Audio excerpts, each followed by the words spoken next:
Stage 7 twists and turns through Suffolk and then into Essex. 3 categorised climbs in the middle 40 kilometres could prove the launchpad for a decent break to establish itself. But if it all comes together in time for Colchester, the final kilometre dips downhill, then uphill and could prove very technical. A brisk 152 kilometres.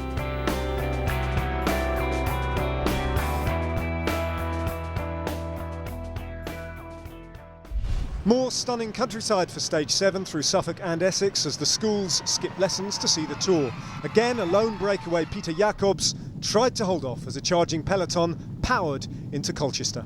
So, the whole field are going to be back together shortly. Status quo, ready for the charge for the line. And it's still the crouching style on the front of that powerhouse grabs of HTC Columbia. And right behind him, the riders from Sky. It's about, what, 300 metres, I would say now? Yeah, if that maybe. I think it's his days are numbered at the front. It's hardly surprising, is it, with the speed he's been so high? Well, the catch is imminent. They call it the catch, of course, in the individual pursuit on the track. But here, I think we can give it the same parlance. He looked back and he knows his day is over, and I tell you what, the back's hurting. Yeah, it's giving his back a little bit of a stretch there. That's the thing, when you're out in front the whole day, it does tend to play on your back, and you'll be glad to probably get the stage over with now. It's all about levering the big gear over, isn't it? That's what gives you the lower back ache. So, the line forming at the front, and just speculating on the possibility of the sprinters for HTC Columbia. As we said, it's not going to be Greipel, so maybe this is a chance actually for Renshaw. Yes, it could be, but I think they've probably more looking, I think, got into this situation now where they're just thinking about the yellow jersey, and the opportunity for Greipel is more possibly for tomorrow's stage into London. 3 kilometres to go. You saw the sign on the right. Well, they're well into the streets of Colchester now. They're just coming up to a right turn with about 2.5 kilometres to go before the bit of a drag up to the last K. Yes, there are 1 or 2 twists and turns before they eventually do take the left-hander that'll line them up for the run to the line, and it does ratchet up, doesn't it, quite steeply. Yeah, and at 1 kilometre to go, there's a sharp left-hand turn, and then it descends all the way to the last corner at 600 metres from the line. Riders at the back there, out of the saddle, clinging to the wheel in front. We got a glimpse of the British champion, Geraint Thomas. Of course, Geraint Thomas will be on duty next week in the National Track Championships at Manchester. They're inside the final 2 kilometres. And what a point Marshall's past are still staying up there. They are, but it's Team Sky at the moment that are turning the screw at the front. They really are trying to ratchet the pace up. 3 of them in a line, and this is obviously to set up Greg Henderson, the Kiwi. Now, Henderson will be wearing the white jersey as the points leader. You can just see him. He's 4th in line with the blue and white jersey, so this is a superb scenario for him. He's got Bradley Wiggins in 2nd place there, so it looks like Bradley Wiggins is going to do the lead out into the final corner. Couldn't ask for much more than that, could you? It looks like Cummings on the front, another World Team Pursuit medalist, and he's beginning to lift the pace. Then it'll be the turn of Bradley Wiggins. Well, one man that won't figure in the sprint is Andre Greipel. He's lost contact with the field inside the final kilometre. Well, this is a drop down now, about 300 metres before the left-hander into the finishing straight.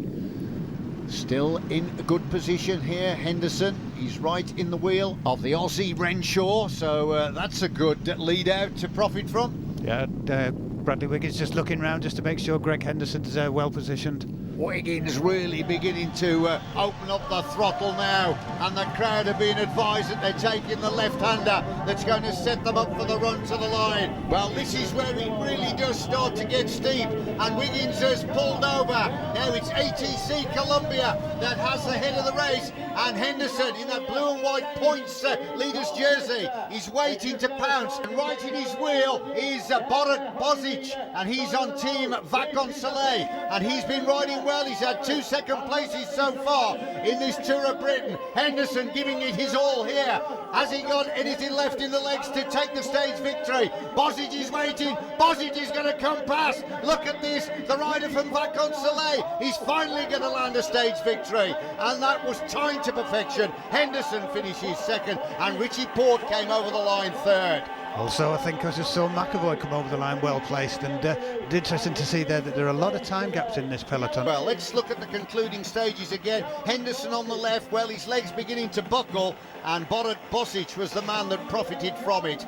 So he finally gets the stage victory here. Second into Great Yarmouth, first up the hill in Colchester. Vacances Soleil know how to win, and now so does Bosic, a former stage winner on the Vuelta, now riding out a victory on the Tour of Britain. I wait long time for this victory, and I'm so happy. I must say thanks to my teammates, because they work for me, not just this race, but all the year. But for me it's been a little bit difficult year, but I'm very happy that after a long time that I won. Greg Henderson found this finish much more to his liking, as did Richie Porte. Little splits all the way down the field, but a good showing from Johnny McAvoy in 6th, Alexandre Blaine and Jack Bauer from Endura, as well as Rafa Condor Sharp's 2nd top 10 finish with Zach Dempster. Andre Greipel, by the way, was 74th. Bosic then on the podium, his 2nd win of the season and the 2nd victory on the Tour of Britain for his team.